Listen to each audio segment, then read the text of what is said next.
Hello everyone, আজকে আপনাদের জন্য আবারও নিয়ে এসেছি একটি নতুন ডায়াগ্রাম। এর মাধ্যমে আপনারা জানতে পারবেন কিভাবে how to make day night sensor in light wiring diagram তৈরি করা হয়। চলুন দেখে নিই কিভাবে তৈরি করা হয়।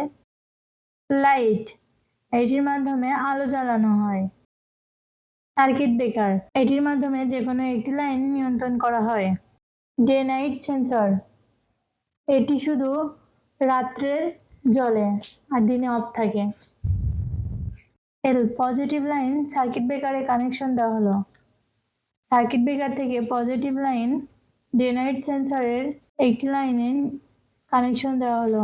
ডে নাইট সেন্সর থেকে পজিটিভ লাইন লাইটে কানেকশন দেওয়া হলো।